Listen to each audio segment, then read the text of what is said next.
ভয়ের আসল চেহারা কখনোই স্পষ্ট হয় না, তবে তার প্রতিফলন দেখা যায় মিথ্যাচারে। আজকের দিনে দাঁড়িয়ে সব থেকে গুরুত্বপূর্ণ প্রশ্ন হচ্ছে, বাংলাদেশ কি সত্যিই ভয় পেয়ে গেছে? সাম্প্রতিক যখন মার্কিন প্রেসিডেন্ট ডোনাল্ড ট্রাম্প মন্ত্রিসভা সাজানোর পর দেখা গেল যে বাংলাদেশের অস্বাভাবিক প্রতিক্রিয়া দিচ্ছে। নিজেদের আতঙ্ক ও অনিশ্চয়তাকে চাপতে বাংলাদেশের কিছু নেতামন্ত্রীরা অশ্লীল ভাষায় কটাক্ষ করতে শুরু করেছে ভারতকে। এখন প্রশ্ন হচ্ছে, আসলেই কি ভয় আবোল তাবোল বকছে ইসলামিক আন্দোলনকারীরা, নাকি এর পিছনে রয়েছে কোনো রাজনৈতিক কৌশল? আসুন জেনে নিই আজকের প্রতিবেদনে। নমস্কার, আমি শ্রেয়া, আপনারা এখন দেখছেন বিবিধ নিউজ। সর্বপ্রথম যেটা বললাম, যে কি বলেছে আগে সেইটা আপনাদের সামনে তুলে ধরা যাক। ধরা সবার মাঝখানে যে বক্তব্য বলেছে ইসলামিক আন্দোলনকারী প্রেসিডেন্ট, যিনি সদস্য এবং ফাউন্ডেশন গভর্নর সৈয়দ মুসাদক বিল্লাহ, যিনি বক্তব্য রেখেছেন ভারতকে পেটাতে হবে। ভারতের জন্য এই অবস্থা বাংলাদেশের, এদেরকে মারা ছাড়া কোনো উপায় নেই, এরকম বক্তব্য রেখেছেন সেই ইসলামিক আন্দোলনকারী। এবং এর সাথে যে প্রশ্ন উঠে আসে যে এরকম অকথ্য ভাষায়, এরকম অশ্লীল ভাষায় ভারতকে কটাক্ষ করা হচ্ছে, যেই ভারতের জন্য আজকে বাংলাদেশ স্বাধীন হয়েছে, সেই ভারতকে কটাক্ষ করা হচ্ছে। আজকে এই যে মন্তব্যগুলো বলা হচ্ছে, এর পিছনে যে কারণটা এইমাত্র বললাম আর কি, যে কোনো মতে কি মার্কিন প্রেসিডেন্ট ডোনাল্ড ট্রাম্পের মন্ত্রিসভা সাজানোর জন্য বাংলাদেশ কি ভয় পেয়ে গেছে?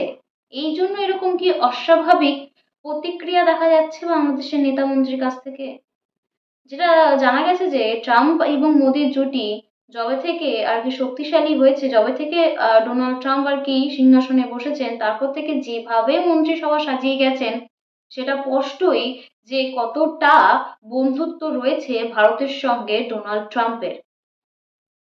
যেখানে দেখা গেছে যে বেশিরভাগই মন্ত্রিসভায় রয়েছেন ভারতীয়, যারা অন্ধ্রপ্রদেশ, চন্দননগর এখানকার বাসিন্দা।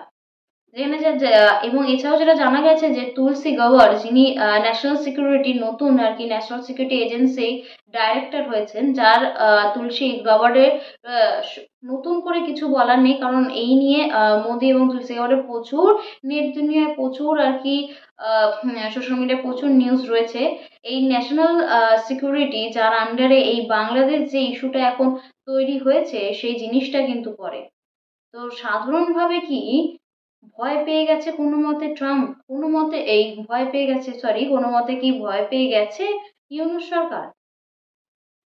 এটাই মনে হচ্ছে, কারণ বর্তমানে যে হারে ভারতকে কটাক্ষ করা হচ্ছে, যে হারে আবোল তাবোলের মন্তব্য করছে বাংলাদেশ সরকার, সেটাতে এটাই মনে হচ্ছে।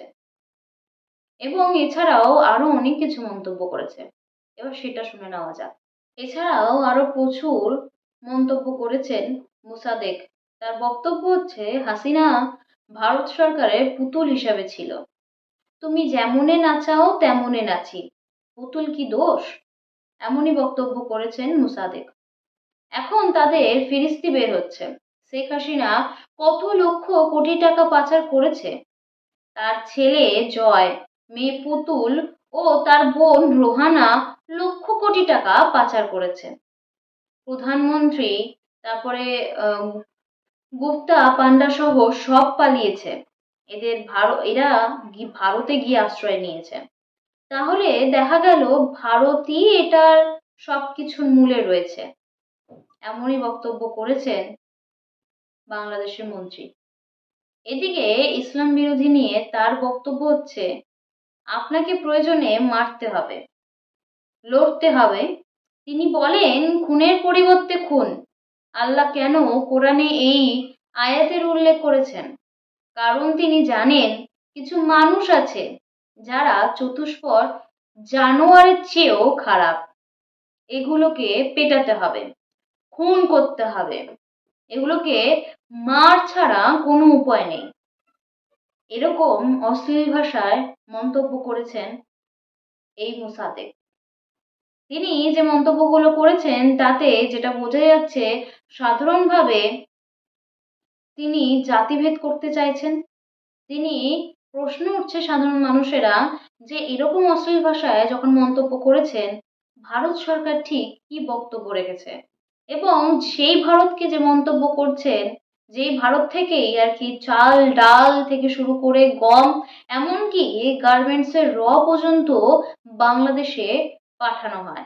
এমনকি যেই বাংলাদেশ যখন না খেতে পেয়ে, যখন অবস্থা খারাপ ছিল, যখন এই যে রিসেন্ট যে সোকল যে স্বাধীনতা পেল, সেই স্বাধীনতার সময়ও বিনামূল্যে 90 লাখেরও বেশি আর কি, 9 লাখেরও বেশি থেকে শুরু করে প্রচুর ডিম আর কি পাঠিয়েছিল বাংলাদেশে। এছাড়াও প্রচুর সুযোগ সুবিধা পায় ভারত থেকে, সেই ভারতকে আজকে এতটা অশ্লীল ভাষায় মন্তব্য করছেন বাংলাদেশের নেতা মন্ত্রীরা।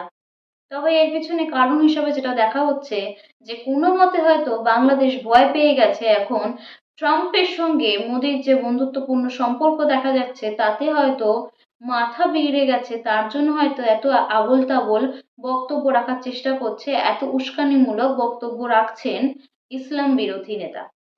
ইসলাম বিরোধী নেতা, সরি, ইসলামের জন্য হয়ে বলছেন, এবং হিন্দু বিরোধী হয়ে যে কথাগুলো বলছেন, যে তাদেরকে খুন করতে হবে, ইনফ্যাক্ট যে কোরআনের নাম তুলে একটার পর একটা বক্তব্য দিচ্ছেন, যে আল্লাহ কেন কোরআনে এই আয়াতের উল্লেখ করেছেন, কেন, এবং তাছাড়াও যে ভাষাটার উল্লেখ করেছে যে এই চতুষ্পদ জানোয়ারের চেয়েও এরা খারাপ, এগুলোকে পেটাতে হবে, খুন করতে হবে, এগুলোকে মারা ছাড়া কোনো উপায় নেই, এই যে ভাষা ইউজ করেছে, এবং এই যে নেতা মন্ত্রীরা একের পর এক যে ভারত বিরোধী মন্তব্য করে যাচ্ছেন, তাতে ভারত সরকার কি প্রতিক্রিয়া দিয়েছেন সেটাও আপনাদেরকে জানাবো।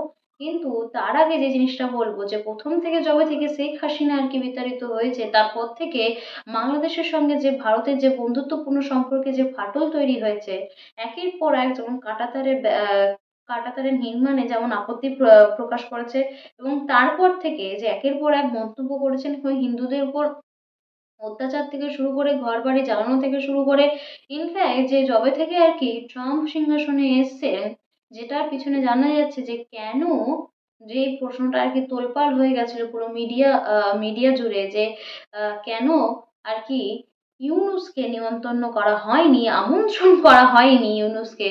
তো সেই নিয়ে যে কাটাছেঁড়া হয়েছিল নিউজ পেপারে, এবং তারপরে যখন একের পর এক দেখছি ইউনূসের মানে ইউনূসকে নিমন্ত্রণ করেনি, এবং তার পরিপ্রেক্ষিতে ভারতের সঙ্গে এত ভালো সম্পর্ক ট্রাম্পের, তার জন্য কি কোনো মতে ভয় পেয়ে এরকম আবোল তাবোল বকতে চালু করেছে না তারা? এই প্রশ্ন আসছে সামনে। ভারত সরকার এই নিয়ে বক্তব্য রেখেছেন, যখন এরকম মন্তব্য হচ্ছে, এবং সেভেন সিস্টার অর্থাৎ যে শিলিগুড়ি করিডোর নিয়ে বক্তব্য রেখেছিল, সেই নিয়ে ভারত সরকার বলেছে যে অবশ্যই তাদের নজর থাকবে, সেই দিকে সতর্কও থাকবেন ভারত। এছাড়া ভারত সরকার কিছু মন্তব্য করেনি এই নিয়ে, এবং এছাড়াও যে খবরটা জানা যাচ্ছে যে ঢাকায় হিন্দু ব্যবসায়ীর উপর হামলা চালানো হয়েছে ইতিমধ্যেই, শুধুমাত্র এই মন্তব্য না, যে হিন্দুদের উপর যে অত্যাচার একের পর এক সেই ঘটনা উঠে আসছে, এবং ইতিমধ্যেই যেটা সামনে এসছে যে এরই সঙ্গে যে সেই ব্যবসায়ী থেকে বিপুল পরিমাণ অর্থ এবং সোনা গয়না ছিনিয়ে নেওয়া হয়েছে বলেই অভিযোগ জানানো হয়েছে। এটা হয়েছিল 30শে জানুয়ারি গভীর রাতের ঘটনা, যেটা আহ, জানা যাচ্ছে যে এই ঘটনার মাধ্যমে যে স্বর্ণ ব্যবসায়ীর নাম হচ্ছে সজল রাজবংশী, এবং তার বয়স জানা যাচ্ছিল যে 37 বছর, এবং প্রায় 800 গ্রাম সোনা এবং 4 লক্ষ টাকা নগদ ছিনিয়ে নেওয়া হয়েছে বলেই জানা যাচ্ছে। একের পর এক ঘটনা উঠে আসছে শুধুমাত্র হিন্দুদের উপর, শুধুমাত্র হিন্দু ব্যবসায়ীদের উপর, তাদের উপরই একের পর এক অত্যাচারের ঘটনা উঠে আসছে। কিন্তু সব ঘটনাই আর কি বাংলাদেশ সরকার অর্থাৎ ইউনূস যে একের পর এক ডিনাই খেয়ে যাচ্ছে, যে এরকম কিছুই ঘটছে না, সমস্তটাই মিডিয়া ভুয়ো খবর দিচ্ছে, সমস্তটাই মিডিয়ার দ্বারা বানানো খবর হচ্ছে, এমন কিছুই হচ্ছে না বলে ইউনূস সরকার দাবি করছে বারবার।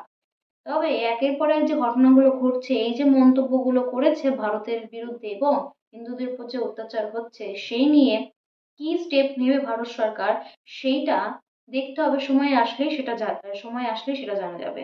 আজকের প্রতিবেদন এইটুকুই। যদি আপনাদের কোনো মতামত থাকে এই নিয়ে, নিশ্চয়ই কমেন্ট করে জানাবেন।